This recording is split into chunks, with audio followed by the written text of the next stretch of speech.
Hey everybody, welcome back to another Nature's Always Right episode. My name is Steven and I am an urban market gardener teaching people how to grow food completely naturally, whether for profit or for home. And what I have with me today is the Earthway Direct Seeder.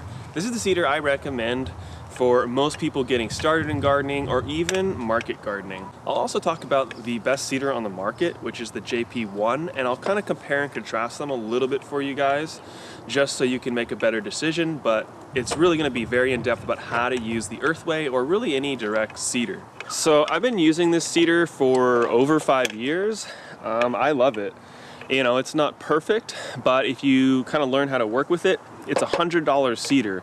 So for that price, and it lasts forever. I have my buddy Jared Smith, he's had his for 8 years. And it still works great. He's still using his original Earthway, I believe. And so I use this for salad mixes, beets, radishes, carrots, herbs like dill, parsley, cilantro. This does really well for large seeds like beans or corn. You can technically do anything with it. Now, things where this comes short, where I would recommend the JP1 for carrots or a lot of your root crops. The JP1 just does a really good job of singulating the seed, and you can just really get the right density from the beginning so that you don't have to thin any carrots or beets or any of that. Now, when I seed my beets and my radishes, or even my carrots, they get a little bit overseeded. Now, that doesn't bother me too much because what I like to do is just have a longer harvest window. So I'll harvest the biggest beets first, and then that allows more light to get in there for the smaller beets to grow and develop a bigger root that I can then sell. So rather than cropping out a whole bed in 1 week, I crop it out over 4 to 6 weeks. The same thing kind of goes for carrots and the radishes as well. On the radishes, there's way less of a time window. So I'll give you guys the best recommendations for each seed plate and even how some people modify the seed plates to get it to work better for them.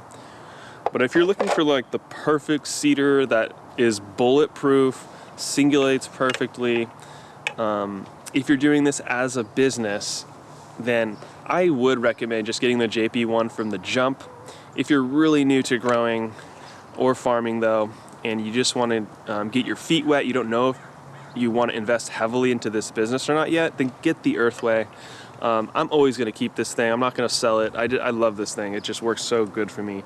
I will get the JP1 probably for my next property, but you don't need the JP1. You can do it with other things. But if you want to do a lot of carrots, man, the JP1 is a lifesaver. Let's just do a quick overview of all the pieces on our Earthway here. So we got the kickstand that just helps it sit there. It's front wheel driven, and that spins the seed plate that's on the inside. As this spins, it'll drop the seed down through this plastic piece here, down through the shoe. The shoe or plow is pushing through the soil, opening a furrow, so that as the seed drops, it drops perfectly down in there. You can, of course, adjust the height of the furrow. The chain comes behind and then covers the soil. And then the final step is the back wheel, which allows for a little bit of compression to really get a nice seed bed. And I'm going to talk a little bit more about that compression, because it takes there's a little bit of technique as you're running the seeder to get that nice compression to help the seeds germinate. So now here's the different seed plates. So they have, this is carrots, lettuce, they're really small seeds. The next size up is the radish plate. I like to use the radish plate for tatsoi. I'll even use it for lettuce if I want to seed it super heavy. I like this plate for arugula, and I'll put a little kind of cheat sheet down there for you guys. I'll tell you what I like to use for these. What else do I use? I use this for beets. The beet plate works pretty well for beets. It works very good for doing beet greens. There's a corn plate, there's peas and large bean plate, and then you've got, of course, your bean plate. This is what I use for seeding out my provider bush beans. So something that some people will do to change this a little bit, if they don't want so much seed, they'll just tape every other, and then the machine will drop less seed. Okay, so now let's talk about how do we insert into the machine and then There's a couple tips I'll give you to prevent one of the big issues with the Earthway, which is seed getting trapped behind the seed plate. You want to adjust this next step first before you add the seeds, and I make that mistake all the time. So the plow. Now this, in general, you're going to be planting a lot of your stuff at 1/2 inch. Carrots maybe 1/4 inch. All your salad mix stuff 1/2 inch. If you're talking radishes or turnips, 1/2 inch is good. 3/4 inch maybe you could say for beets. I'll usually go like maybe halfway in between. You know, 3/4 inch to 1 inch, that's good for beans or larger seed. You know, the bigger the seed, the deeper it needs to be planted in general. The smaller the seed, the higher up it can be. Also, if your compost or your soil is pretty, it doesn't have good soil aggregate, like it clumps up or there's chunks of carbon in there, things like that, I'll actually set the plow slightly lower in those situations. If it's perfect soil, then I would just put it 1/2 inch for a salad mix. But if there's some issues, I might go slightly deeper to make sure that the seed is covered. So we're doing beets right now, so we'll just put that in between 1/2 and 3/4. Okay, that's set. So now we're just gonna put the plate on, and you just simply put it over the white little nut here. Just spin it. This is the most important part. You wanna get it really tight. So what I do to do that, I hold the seed plate in place, and then I rotate the wheel forward, and then that gets it really tight. When it's really tight, you're not gonna have that issue with seed going behind here unless it's raw lettuce seed. And I use only raw seed in this seeder. There might be some pelleted seed that might work in this, but I find that the raw seed works best for the Earthway. Another modification that people do, and I will put links down to these articles I found before on how they modify them. They'll do a special tightening thing on here so that this doesn't come loose easily, and then it really hugs it to the walls of this.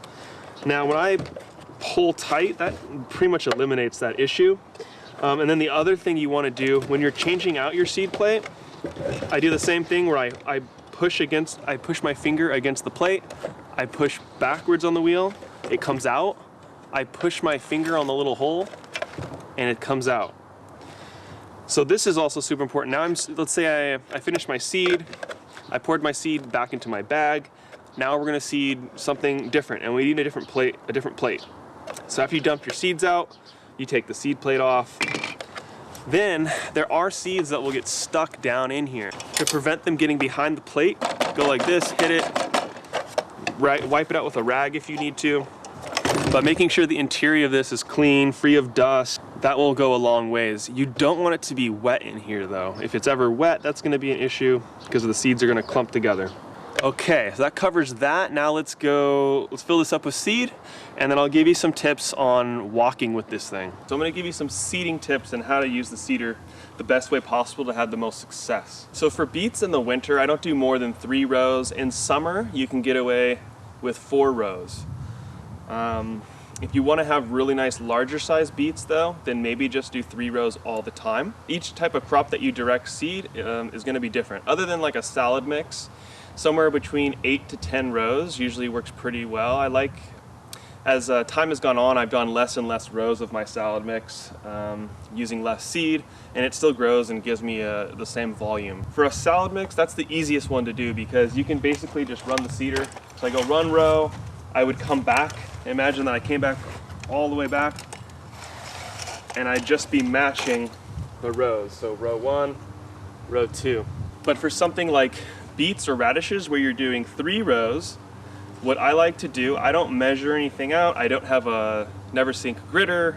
I do it all by eye just because I've been using this tool for a long time. If you're gonna do a 3 row, it makes it really easy because all you gotta do is go down one edge, come back to the other edge, and then go right up the center of those 2 rows.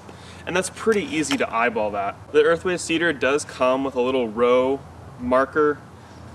To me, that's a waste of time. You just need a little bit of experience and you'll be able to just do this by eye without a recipe or anything. Before you start going down the row, always double check that the chain is behind the shoe. So that's gonna cover up the seeds really well. And then as I push, I'm putting down like maybe 1 or 2 pounds of pressure downwards so that it will compact behind and get the seed really nice and firm in there. And it will help it to germinate better. So now we've got a whole bunch of excess seed we need to put back in our bag. So this is how I hold it. I'm right-handed, so I hold it with my right hand. I hold my seed bag open, and you'll notice this lip of the Earthway is rounded, so that's what's meant to pour the seed out.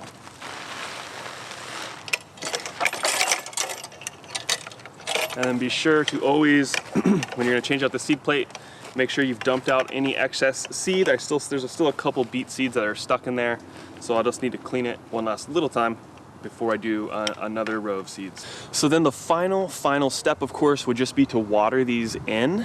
Now, for just a 2-row thing, I would usually just use drip tape and run it for like 10 minutes. Since the ground's already pretty wet, I actually could just use my overhead sprinkler and use it just right here on this one individual bed. That's another way I could do it. Or if this was in summer, I would just use the drip tape, water it for a longer period. If it was a salad mix, and the ground was really dry, then I would run my drip tape, then run overhead over the top, and then that would get it really wet and be a little bit more efficient on the water use.